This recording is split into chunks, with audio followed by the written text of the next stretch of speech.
दोस्तों भावरो मटियारी वासियो अस्सलाम वालेकुम जी असन असां प्रेस क्लब जा शुक्रगुज़ार आहियूं साईं मुंहिंजो हमनाम साईं ज़ैन शाह जा साईं जलाल शाह जा सभिनी जा शुक्रगुज़ार आहियूं ऐं तव्हां जीअं आदर भाव कयो मोहबत सां असां देरि सां आहियूं 4 कलाक पर तॾहिं बि तव्हां बीठा आहियो यकीनन इहा ई असांजी ताक़त आहे यकीनन सिंध के माण्हुनि ही कयल फ़ैसिलो सिंधू नदी जो सौदो जेको इक़्तिदार जे एवज़ जाली इलेक्शनुनि जे एवज़ जेको 2024 में 8 फरवरी थी गुज़रियो इन में जेके सौदा थिया घणेई सौदा थिया पर पाण खे अॼु हिन ते ॻाल्हाइणो आहे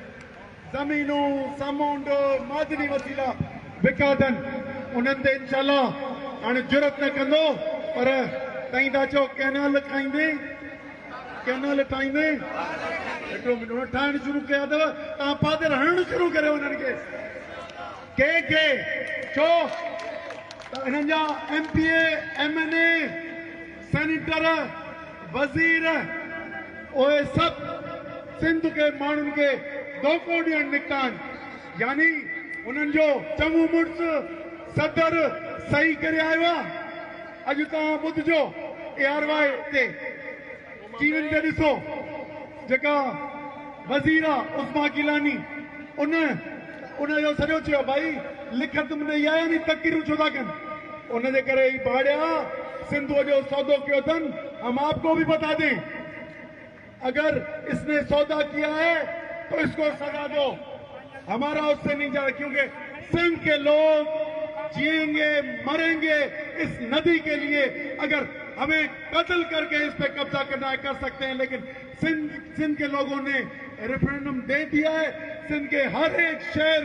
गांव से पिछले 2-3 माह से मुसलसल एहतजाज हो रहा है और जेकर न मुड़न तव्हांखे सिर्फ हिकिड़ी गुज़ारिश आहे ये जिदोजहद ताक़तूं हिकिड़े पासे आहिनि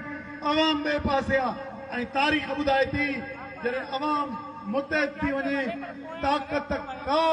नथी रोके सघे उनखे अॼु तव्हां मोहबत ॾेई इस्तक़बाल करण आयो सुभाणे तव्हांखे एहतजाज करण जो सॾु ॾियूं त हैदराबाद अचो चऊं कराची अचो त कराची अचो लख माण्हू गॾु थींदा ही पोइ थींदा असीं कानून जे अंदरि पुरम जिदोजहद करियूं पिया असीं रियासत खे बि चऊं था महिरबानी करियो पुरम जिदोजहद जो नोटिस वठो लखे माण्हू सॼी सिंध में हिकु जाइ ते 500,000 माण्हू एहतजाज कनि था त हाणे नोटिस नथा वठो मुंहिंजो ख़्यालु आहे इन्हनि माण्हुनि खे हिकु ॾींहं ते 50 हाईवेज़ जे शहरनि ते 40 जाइनि ते रेलवे जे ट्रैक ते ॾियारियूं था कानून तोड़ियूं था पोइ इन्हनि पुलिस वारनि खे चवंदो पंहिंजनि खे मोटणो कानून था हथ में खणनि अरे तव्हां असांजे हज़ारा साल असांजी तहज़ीब जो असांजे पाणीअ जो जेको सिंध में तबाही ऐं बर्बादी ऐं बंजर कंदो सौदो कंदो ऐं असांखे कानून सेखारींदो ख़ैर इन तरह सां सदर अप्रूवल ॾे तव्हांखे अखियुनि ते आहे बाक़ी हिते माण्हुनि जे तव्हांखे मफ़ाद जो ज़िक्र न आहे उन करे सॾु ॾिजो इंशाअल्लाह ताक़तुनि खे पाण गोॾा खोड़ाईंदासूं ऐं स्कीमूं रद्द कराईंदासूं महिरबानी